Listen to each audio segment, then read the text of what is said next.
Two men journey to the bars and restaurants of Scandinavia to find amazing beers, always with the same question. Hey, what's on tap? It's time to find out. Welcome to What's on Tap podcast. We're here to talk beer. We are here to drink some beer. Something with the... Steal your rum at the point of a gun? I know.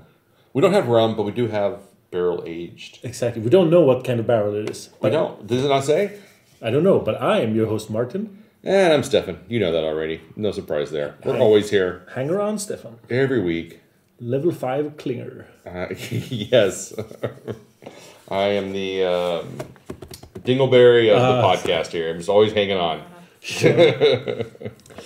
Do we actually start with the barrel aged one? I don't know, man. What do you think? It's really your call. Which one do you think you wanna try first? Let's do that. So the lighter one is from Electric Nurse. Yep. You got both of these beers. Yeah, so Electric Nurse had two beers that came out recently, Systembolaget. There was an Imperial Stout, and then there's this barrel-aged Belgian strong ale called Frog King. And I, for some reason, didn't buy Frog King. It's, the packaging, a lot of times I'm easily swayed by packaging. This is a pink packet, a pink label with a frog sitting on a barrel wearing I'm guessing some sort of Santa parka and a crown. Isn't it like a cape? No, it's a parka. I mean, it's definitely... oh, right, yeah. It's got sleeves. Yeah. And so I'm like, I mean, how can you not want to try this beer? You gotta love... it's like Holleftia Bliggery. I mean, I don't love their beers, but goddamn, I love their packaging. So they've tricked me more than once. Yeah. They had the kitty butthole one that I never got to try, which was like a ginger and something, lemon and ginger beer or something. I was like, well, I'm glad I didn't get it, but damn, I wanted that check-in. And so this, I mean, I can't read this. This is white on pink writing, and I totally cannot read this. So, the internet doesn't. It just names the flavors. I don't know. Maybe you can read something off of the can, but this is 11.4% ABV, I think. It just says ingredients: water, malted barley, sugar, hops, yeast. Yeah, definitely. The beer itself smells very Belgiany, sugary. Aha! A Belgian strong ale that has been matured on oak casks for 5 months. Yeah. Store cool until serving. I believe that. It smells that. Definitely. There's a lot of oakiness to it. A lot of candy sugar. Yeah. You know. Sweet Belgian beer notes. But the beer itself, it looks pretty good. It looks pretty good. Yeah, very Belgian-y. It's got a really good head retention. It's a lot of carbonation in there, like you would expect. I'm kind of guessing this is going to be extremely oaky when we taste it. It might be. Yeah. The can said that we can expect yeast sediment, and both of us were spared that. Yeah, no yeast sediment in ours. It's in the bottom of the can. Yeah, very, very bottom, I guess. Stay there. Right. Cheers. Cheers.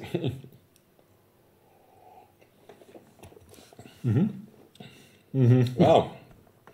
So that's surprisingly not as much oak as I thought there was going to be. No. There is some tannic acids. Mm-hmm. There's a little bit of metallicness in the final. I wish more of the Belgian esters were coming through. But I think that the oak aging is messing with that a bit. Yeah. Now at the very end of this sip, it has some booziness that just kind of lingers, like these alcohol vapors. Mm-hmm. But mostly this is just sugar and like bread almost. Yeah, it's a sugar water beer. It's really easy to drink. I don't get a lot out of it. It's kind of like they showed flavor to the beer. Oh yeah, they just shook it in the vicinity. Yeah. Like, look what you can't get. Look what you can't get. Yeah, it's drinkable. It's not bad, but it also is lacking in the Belgian strong ale aspects. Yeah, and it's lacking in the barrel aged aspects. There is now at the end of the aftertaste, there is some kind of like metallic off flavor that's not very pleasant. Yeah, I somehow that's a real flavor sensitivity thing for me, so I pick up on it usually pretty quick. Definitely got that from this. It's not necessarily a drain pour, but it's not the favorite. Yeah, it's definitely something I would have. I would drink it and be like, well, okay, if I don't have anything else tonight, I'll drink this. Because what was it? Like I said, 11.5%. Yeah. It's a pretty high ABV, so, It doesn't necessarily taste that strong. That's the problem, is it doesn't taste strong at all for me. I don't get I would have expected a little bit of an alcohol vapory kind of finish to it, but it doesn't even really have that. It's almost a chemically inert beer. Yeah. It's lacking in almost every definition. Like I said, which makes it extremely deceptive and drinkable in that manner. But unfortunately, I think it's going to land on a 325. Yeah, I was going to go middle of the road 3 on this one. Yeah. I had higher hopes. I liked it more. Yeah, you did. Yeah, you did. I'm just kinder. Yeah, I had higher hopes for this. I thought, I've liked Electric Nurse's stronger ABV beers. I think they usually fall down more for me, and their middle of the road ABV kind of 5-6% beers I don't think are as interesting, but their high ABV stuff is pretty good, or a little more hit than miss. But this was just not one of those, unfortunately. No. Okay, so next up we have Hometown Celebrity Ability Brewing. They are just right here in the middle of Malmö. They brew out of Malmö Taproom. They don't really. They don't? I thought they're... So Malmö Taproom has I don't want to say scheme, but they've got several house brands under their banner, I guess. Yeah.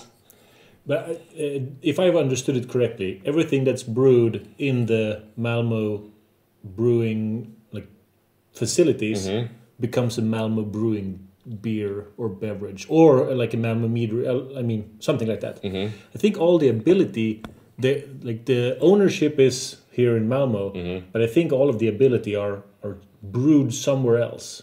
Okay. Like at least one batch was made with Finn or somewhere else. Right. So if you go to Malmö Taproom, you'll see 3 brands that are really dominant on their board of like 40 taps or whatever it is.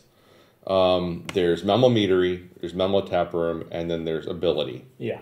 Ability is mostly been seltzers up until this point. They had a lager or two, and they've had a couple other styles, but this is their first foray into stouts. You can find the double mashed Imperial Stout on bottles and in the tap room. But this is the double mashed Vanilla Imperial Stout, which is only available in bottles to date. Exactly.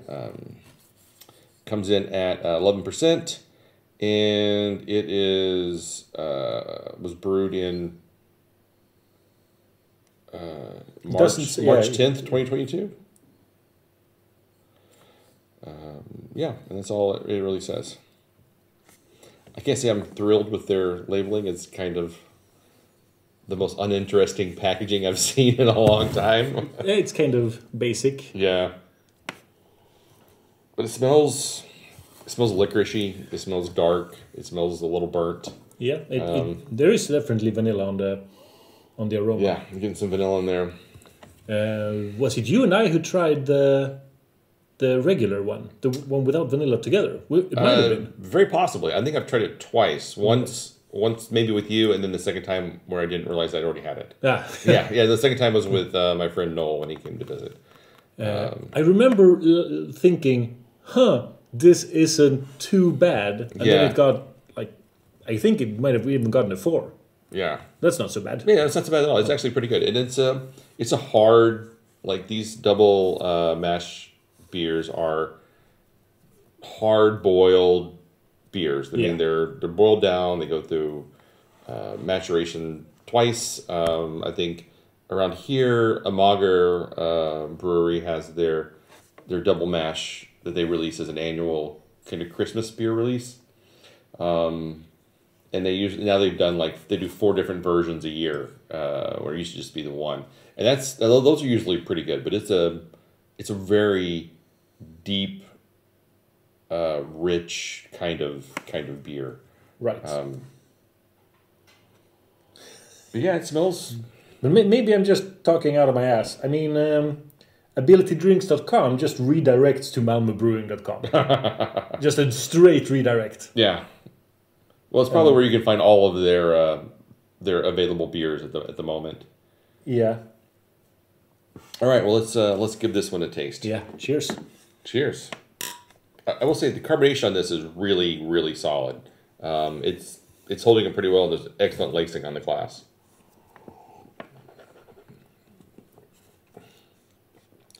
It does have a very burnt, roasted malt base. Almost bitter. Almost bitter. It's really crossing into that bitter threshold. I'll be honest. I don't know there's any difference between this and the regular version. It tastes exactly the same to me. Yeah. I'm not getting vanilla at all. I'm not getting a lot of vanilla. Maybe in some kind of muted, weird way, not really intended. Yeah, I was thinking maybe there were some milk sugars in here or something that was presenting as vanilla, but it says it's just straight up vanilla. But I mean, I think that the malts are roasted so hard on this that over roasty, burnt kind of flavors are kind of overpowering the beer.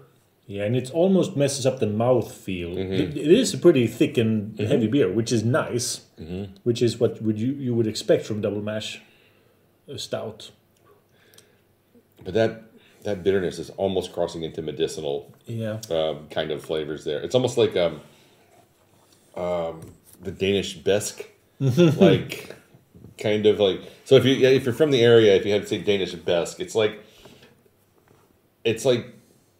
hard bitter. Like, I don't know how to describe this, but it's not like just bitter, but there's a certain flavor associated with it, and this is kind of this woody, raw kind of bitterness to it. A lot of people would be familiar with Fernet Branca. Yeah.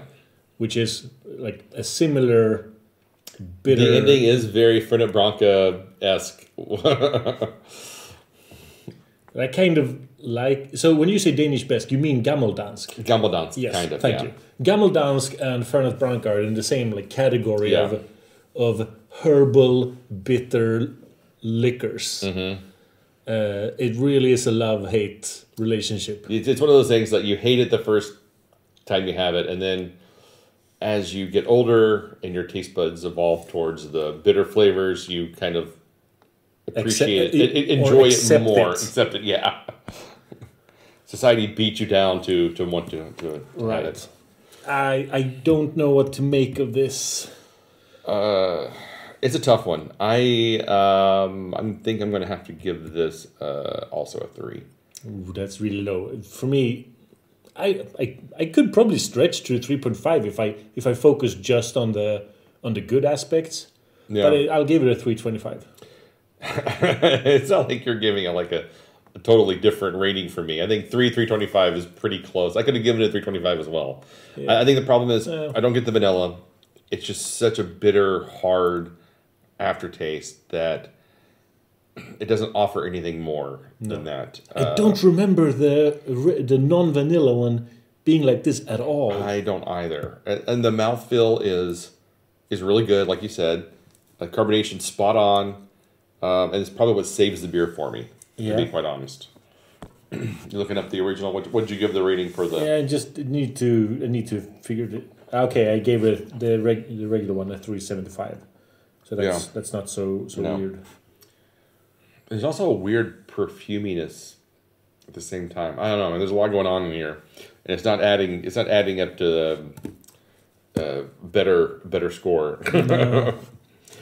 Okay. I think we'll just have to leave it at that. Yeah. Well, at least we got to try it. Yeah. Hopefully, we'll have ability on the show again. Definitely going to try more of their stuff. So we'll see what else they got up their sleeves. They'll always get a second chance. Yeah. So we'll wrap it up here. You can find us online at whatsontappodcast.com, Instagram, Facebook, YouTube, Spotify, and wherever you can find podcasts, you can find What's on Tap. So until next time, keep drinking, you dum-dums.